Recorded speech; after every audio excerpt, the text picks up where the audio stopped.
नमस्कार, पंजाब केसरी में आपका स्वागत है। मैं हूं बलवंत तक्षक। इनेलो सुप्रीमो और पूर्व मुख्यमंत्री ओम प्रकाश चौटाला जेबीटी शिक्षक भर्ती घोटाले में अपनी सजा पूरी कर जेल से बाहर आ चुके हैं।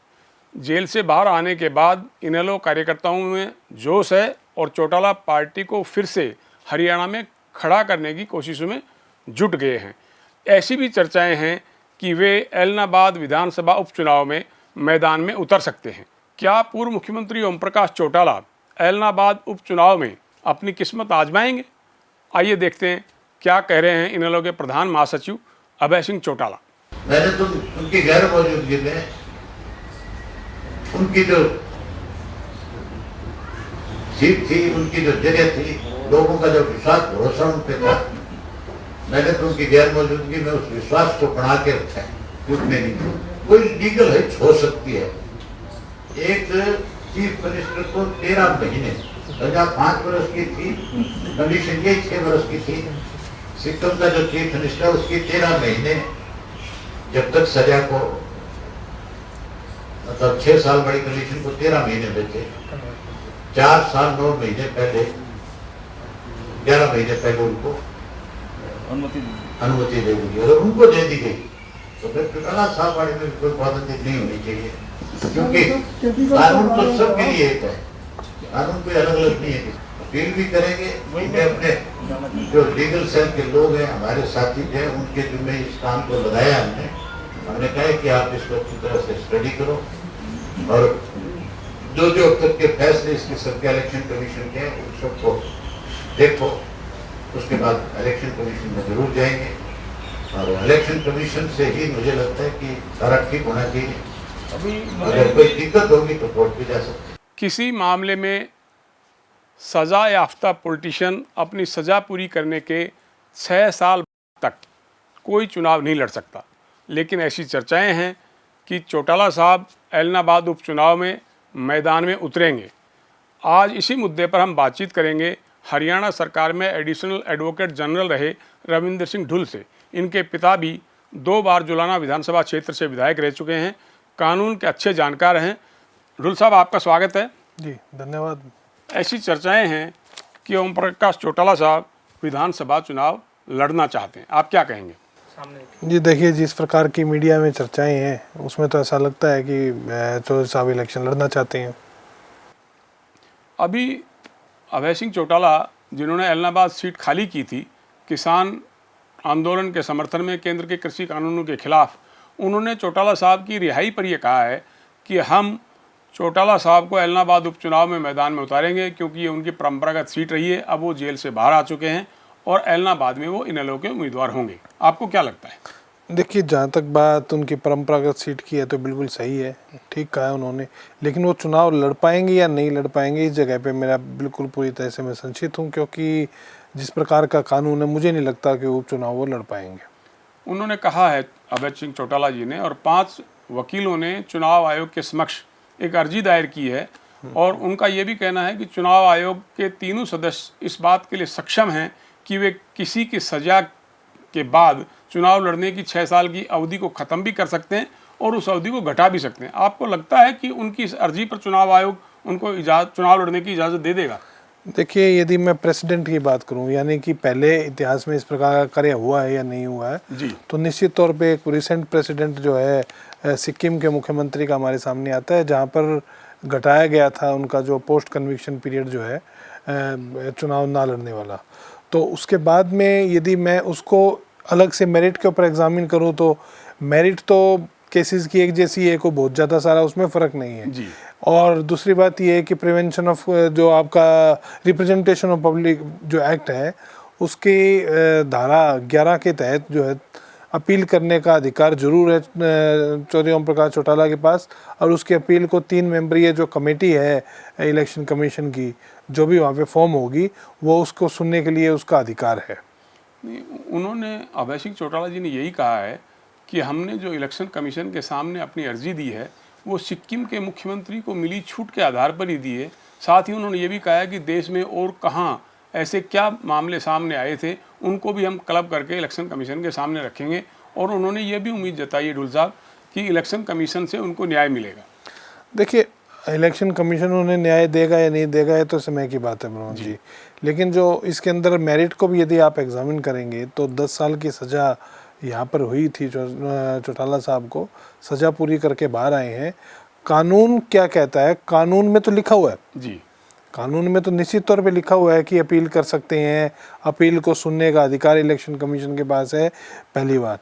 लेकिन क्या इलेक्शन कमीशन ऐसा निर्णय लेगा अथवा नहीं लेगा, ये तो उनके जुडिशियल कॉन्शियस के ऊपर निर्भर करता है, क्योंकि वो क्वासाई जुडिशियल माना जाएगा ऑर्डर इलेक्शन कमीशन का। दूसरी बात ये है कि जो सुप्रीम कोर्ट की जो गाइडलाइंस आई हैं क्रिमिनलाइजेशन ऑफ पॉलिटिक्स को लेकर के, यानी कि राजनीति के अपराधीकरण को रोकने के लिए जो गाइडलाइन सुप्रीम कोर्ट की आई हैं, उनमें से एक गाइडलाइन आपको ध्यान में होगा। सुप्रीम कोर्ट की गाइडलाइन ये, पहले तो क्या रहता था कि जब कन्विक्शन होती थी 2 या 2 साल से ज़्यादा की सज़ा के ऊपर, तो उस समय पर डिस्क्वालीफाई नहीं किया जाता था। लेकिन सुप्रीम कोर्ट ने रिसेंट एक ऑर्डर दिया, उसके बाद में उन्होंने ये कर दिया कि डिस्क्वालीफाई किया जाएगा। जैसे कि प्रदीप चौधरी जी को हरियाणा में डिस्क्वालीफाई कर दिया गया था।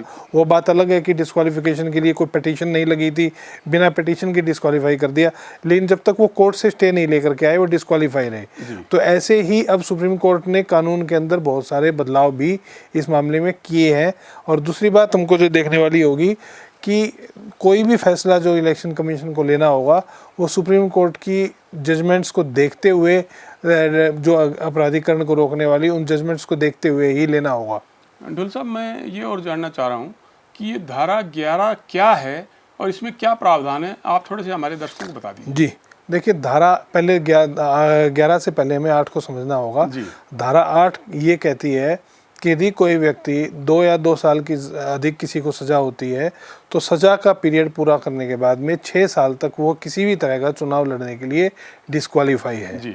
लेकिन उससे 2 सेक्शन आगे धारा 11 यह कहती है कि यदि कोई व्यक्ति इलेक्शन कमीशन के इस प्रकार के निर्णय से असहमत है तो उसके पास में इलेक्शन कमीशन में अपील करने का अधिकार है, और उस अपील को इलेक्शन कमीशन की एक 3 सदस्यीय कमेटी सुनेगी, और वो कमेटी इसके ऊपर निर्णय लेने में सक्षम है कि क्या उनके डिस्क्वालिफिकेशन के पीरियड को घटाया जाए अथवा घटाया नहीं जाए।